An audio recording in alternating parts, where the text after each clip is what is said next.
తదుపరి మకర రాశి వారికి ఈ పరాభవనామ సంవత్సరంలో ఆదాయ వ్యయాలు ఎలా ఉండబోతున్నాయి, వారి గ్రహస్థితులు ఎలా ఉండబోతున్నాయో వివరించండి. మకర రాశి ఉత్తరాషాఢ నక్షత్రం 3 పాదాలు, శ్రవణ నక్షత్రం 4 పాదాలు, ధనిష్ఠా నక్షత్రం 2 పాదాలు కలిస్తే మకర రాశి అవుతుంది.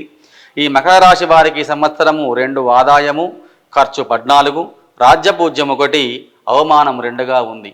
ఈ సంవత్సరమున ఈ రాశి వారికి జూన్ 1వ తేదీ వరకు కూడా మిథున రాశిలో 6వ స్థానంలో గురుడు అశుభుడుగా ఉండడం వలన చిన్న చిన్న ఇబ్బందులు తలెట్టేటువంటి అవకాశం ఉంది.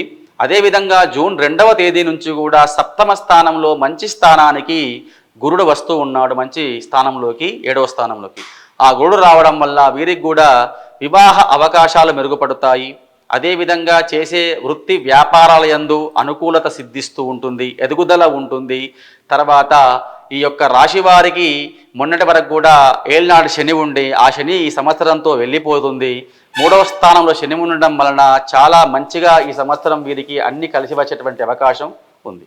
ఈ రాశి వారు భవానీ టెంపుల్, దుర్గా దేవాలయానికి కానీ, అమ్మవారి దేవాలయం, మహాలక్ష్మి దేవాలయం, ఏదైనా అమ్మవారి దేవాలయానికి కనుక వెళ్ళి అమ్మవారిని ప్రార్థన చేసుకుంటూ ప్రతి శుక్రవారం రోజున అమ్మవారికి వీలుంటే కుంకుమార్చన చేయిస్తే గనక వీరికి ఇంకా మంచి ఫలితాలు లభించేటువంటి అవకాశం ఎక్కువగా ఉంది. వీరు ఏ రంగు వస్త్రాన్ని ధరించాలి, వారికి కలిసి వచ్చేటువంటి అదృష్ట సంఖ్య ఏమిటి? వీరికి నీలము రంగు వస్త్రము కలిసి వస్తుంది. అదేవిధంగా ఈ యొక్క రాశి వారు గనక అదృష్ట సంఖ్య చూసుకుంటే వీరికి 2, 3, 5 కలిసి వచ్చేటువంటి నంబర్లు. మరి మకర రాశి వారు గురువుగారు చెప్పినట్టుగా ఆ అమ్మవారికి కుంకుమార్చన నిర్వహిస్తూ ఆ అమ్మవారికి పూజా కార్యక్రమాలు నిర్వహించుకున్నట్టయితే వారికి చక్కటి శుభాలు చేకూరుతాయి.